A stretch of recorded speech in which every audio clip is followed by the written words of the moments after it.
Hello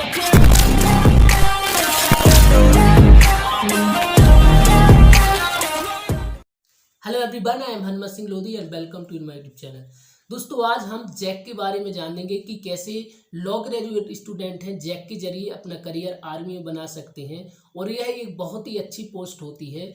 अगर जो भी स्टूडेंट हैं वो यदि जैक के जरिए आर्मी में अपना करियर बनाना चाहते हैं तो कैसे वो जा सकते हैं, इस वीडियो में आपको सारी जानकारी प्राप्त होगी। तो सबसे पहले दोस्तों, यदि आपने अपनी लॉ ग्रेजुएट कंप्लीट कर ली है और आपकी जो एज है वो लगभग 21 से 27 के बीच होना चाहिए, तो आप जैक का जो इंटरव्यू है, जैक के जरिए आप एसएसबी इंटरव्यू के जरिए आप लेफ्टिनेंट बन सकते हैं हमारी इंडियन आर्मी में। तो इसकी प्रोसीजर क्या होती है, सबसे पहले हम आपको बताते हैं कि जैक क्या होता है। तो दोस्तों, जैक का जो फुल फॉर्म होता है वो होता है जज एंड एडवोकेट जनरल। दोस्तों, हम जैसे कि जानते हैं कि यदि कोई आर्मी का ऑफिसर कोई क्राइम कर देता है या कोई जवान क्राइम कर देता है तो उसका क्या होगा। क्या हम उन जवानों का, उन ऑफिसरों का, हमारे जो नॉर्मल कोर्ट है इनमें उनका ट्रायल कर सकते हैं? कर सकते हैं, लेकिन हम जैसा कि जानते हैं कि हमारे कोर्ट्स हैं जो इतनी सारी पेंडेंसी है कि आम नागरिकों की समस्या ही नहीं सुलझा पा रहे हैं। तो उनके लिए आर्मी की जितने भी जवान हैं, ऑफिसर, सबके लिए हमने एक सेपरेट कोर्ट की व्यवस्था की हुई है। हमने अक्सर फिल्मों में एक नाम सुना कि मार्शल कोर्ट हो गया, तो या सॉरी कोर्ट मार्शल हो गया। तो ये क्या होता है कोर्ट मार्शल? तो कोर्ट में जो सुनवाई होती है उनको जो ऑफिसर, अगर उनने कोई ऐसा ऑर्डर दिया जो इलीगल है तो उनको पनिश किया जाता है। अब इनको पनिश कैसे किया जाएगा, कौन से ऐसे व्यक्ति होंगे जो लॉ की बात करेंगे? तो आर्मी में यही है कि वो जैक के जरिए ऐसे विद्यार्थियों को बुलाते हैं जिन्होंने ग्रेजुएशन कंप्लीट की है लॉ में। और क्योंकि इन्हीं स्टूडेंट को लॉ का नॉलेज होता है, यही आगे जाके आर्मी में जज बनते हैं या फिर एडवोकेट बनते हैं, यही आर्गुमेंट करते हैं, यही सारे चीज़ें करते हैं। तो आपके लिए ये बहुत ही अच्छा रास्ता है आर्मी में जाने का। शायद अन्य डिग्रियों में अगर आप आर्मी में ऑफिसर बनते तो आपको यूपीएससी के जरिए जाना पड़ता है, आपको पहले पेपर देना पड़ता है, फिर ये इंटरव्यू। लेकिन यहाँ पे आपको बिल्कुल एक सीधा मौका मिल रहा है हमारी इंडियन आर्मी में जाने का। तो आज हम बात करेंगे एसएसबी इंटरव्यू क्या होता है। सबसे पहले अगर आपने मान लीजिए जैक का फॉर्म भर दिया, उसके बाद होता है आपका सबसे इम्पोर्टेंट एसएसबी इंटरव्यू। तो उस एसएसबी इंटरव्यू के बारे में, चूंकि हम लॉ स्टूडेंट हैं, हम लोगों ने कभी नहीं पढ़ा, हम नहीं जानते हैं, तो कि जो एसएसबी इंटरव्यू होता है वो 5 दिन का इंटरव्यू होता है। तो 5 दिन में ऐसा वो क्या करते हैं? हमने देखा होगा अक्सर कि इंटरव्यू तो आध घंटे का होता है, यूपीएससी में भी ज़्यादा से ज़्यादा आपने देखा होगा 1 घंटे 45 मिनट, आध घंटा, इतना इंटरव्यू चलता है। लेकिन इसमें इतना लंबा क्या ऐसा चलता है कि 5 दिन तक आपको वो सेंटर में रखते हैं? तो चलिए आज हम उसके बारे में बात करते हैं। तो अगर एसएसबी की बात की जाए तो एसएसबी का जो फुल फॉर्म है वो है सर्विस सिलेक्शन बोर्ड। यह एक ऐसा बोर्ड है जो हमारी आर्मी है, हमारी आर्मी में जो ऑफिसर का है, जो सिलेक्शन कंटिन्यू कितने सालों से करता आ रहा। इस बोर्ड का सिर्फ और सिर्फ काम है कि हमारे देश के लिए अच्छे ऑफिसर देना। तो वो 5 दिन का जो इंटरव्यू होता है, इन्हीं में सारी चीज़ें वो चेक करते हैं कि इस जो कैंडिडेट है इसमें जो वो ऑफिसर की क्वालिटी है, जो हम सुनते हैं ऑफिसर लाइक क्वालिटी, ऑफिसर में कौन कौन सी ऐसी क्वालिटी है जो होना चाहिए, वो ये सब सारी चीज़ें देखती है। तो सबसे पहले जब आप एक दिन पहले आपको इंटरव्यू के लिए जाना पड़ता है, तो उसके एक दिन पहले आपके सारे डॉक्यूमेंट हैं उसका वेरिफिकेशन किया जाता है।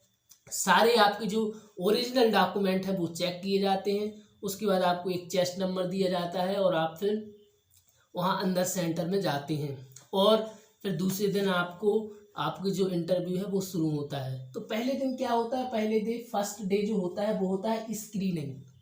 स्क्रीनिंग बेसिकली क्या है, स्क्रीनिंग में आपको कुछ मैथमेटिकल के क्वेश्चन रहेंगे, कुछ रीजनिंग के रहेंगे, कुछ इंग्लिश ग्रामर से संबंधित क्वेश्चन रहेंगी, जनरल अवेयरनेस रहेगी। ये लगभग ऐसे आपके क्वेश्चन रहेंगे, एक क्वेश्चन पेपर रहेगा।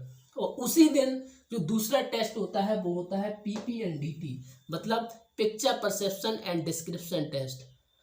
अब picture perception and description test क्या है, इसमें आपको 30 सेकंड के लिए एक पिक्चर दिखाई जाती है और उस पिक्चर को फिर आपको 4.5 मिनट हैं आपको मिलते हैं। उस पिक्चर के बारे में लिखना है कि आपने इस पिक्चर में क्या ऑब्जर्व किया, आप तो बेसिकली अगर पिक्चर की बात करें तो जब उस पिक्चर की आपको जो पिक्चर दिखाई जाती है उसमें आपको एक स्टोरी बनानी पड़ती है। तो वो स्टोरी है, जो स्टोरी में आपको सबसे पहले देखना पड़ता है कि उसमें कितने लोग हैं, कितने मेल हैं, कितने फीमेल हैं, क्या उनकी एज है और उनका जो एटीट्यूड है वो कैसा है, या नज़र जो पॉजिटिव है, न्यूट्रल है, नेगेटिव, ये सारी चीज़ें आपको लिखनी पड़ती हैं। उसके बाद आपको उसका जो स्टोरी में जो एक्शन है, क्या चल रहा है, वो लिखना पड़ता है। और उसी दिन फिर आपका एक जो पिक्चर है उसकी एक कॉमन पिक्चर बनाई जाती है, मतलब उस पर नहीं, सबसे पहले आपको उस पिक्चर को नरेट करना पड़ता है कि आपने उस पिक्चर में क्या लिखा है।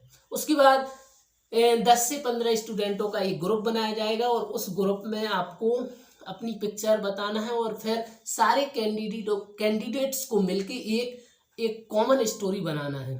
ये होता है पहले दिन। अब पहले दिन क्या होता है कि लगभग 60 से 70 या 80% स्टूडेंट को वो बाहर कर देते हैं और जो टॉप 20% स्टूडेंट रहते हैं उनको वो अंदर कर लेते हैं। तो अधिकतम आपने एसएसबी से देखे होंगे, जो स्टूडेंट पहले दिन ही बाहर आ जाते हैं उसे हम स्क्रीन आउट कहते हैं। चलिए अब हम देखते हैं कि दूसरे दिन क्या होता है। सबसे इम्पोर्टेंट जो होता है वो होता है दूसरा दिन, जब आप जाते हैं। अब यहाँ पे बहुत सारे साइकोलॉजिकल टेस्ट होते हैं और ये ऐसे टेस्ट हैं जहाँ पे आपको वो छन्नी से कई बार आपको छानते हैं। आप यदि उनको एक बार कहीं धोखा दे देंगे, दूसरी बार नहीं देंगे, कम से कम इतने सारे टेस्ट होते हैं कि आपको बिल्कुल छान लिया जाता है। वो चेक कर लेते हैं कि वास्तव में इस कैंडिडेट में वो क्वालिटी है जो हमें चाहिए, जो ऑफिसर लाइक क्वालिटी है वो है। तो आप देखिए इसमें एक टेट है, टेट नामक का टेस्ट होता है नामक, उसके बाद एक बैट होता है, एसआरटी होता है, एसडी होते हैं। ये इतने सारे टेस्ट आपसे करवाए जाते हैं। उसके बाद तीसरे दिन होता है ग्रुप टास्क। अब ग्रुप टास्क में क्या है, ग्रुप टास्क ऑप्टिकल, इसमें क्या है कि जैसा कि हम जानते हैं कि किसी भी देश की जो आर्मी है, हर व्यक्ति कई बार इंडिविजुअल तो बहुत अच्छा होता है, वो अकेला है जो अच्छा परफॉर्म करता है, लेकिन आर्मी एक ऐसी चीज जहाँ पे आपको ग्रुप के साथ काम करना पड़ता है। तो आपका ग्रुप में बहुत अच्छा परफॉर्म, ग्रुप के साथ आपका इंटरेक्शन बहुत अच्छे से होना चाहिए, आप में क्वालिटी होना चाहिए कि आप किसी एक ग्रुप, किसी एक टीम को हैंडल कर सकें, क्योंकि कल आप ऑफिसर बनेंगे तो आपके अंडर में कई जवान होंगी, तो आपको उनको हैंडल करना आना चाहिए। आप उनको कैसे इम्प्रेस करेंगे अपनी बातों से, तो ये सारी चीज़ें वो ग्रुप में आपकी जो ये टेस्ट होते हैं उनमें आपको देख लेते हैं। उसके बाद होता है पर्सनल इंटरव्यू। ऑफिसर आते हैं वो, उसके बाद आपका पर्सनल इंटरव्यू लेते हैं। पर्सनल इंटरव्यू में कुछ भी पूछ सकते हैं, ऐसा कोई क्राइटेरिया नहीं है कि वो यही पूछते हैं, वो कुछ भी पूछ सकते हैं। और लास्ट दिन होता है कॉन्फ्रेंस। आपसे एक्सपीरियंस शेयर किए जाते हैं, आपको बोलने का मौका मिलता है वहाँ पे भी। और लास्ट में फिर कॉन्फ्रेंस के बाद एक लिस्ट दिखाई जाती है। लिस्ट में आपको जो, अगर आप सेलेक्ट हो जाते हैं तो आपका नाम बोला दिया जाता है या फिर चेस्ट नंबर बोल दिया जाता है। और यदि आपका चेस्ट और नहीं बोलता आपका सिलेक्शन, तो आपको आउट कर दिया जाता है, आपको थैंक्स कह दिया जाता है और बोल दिया जाता है कि आप अगली बार ट्राई करिए।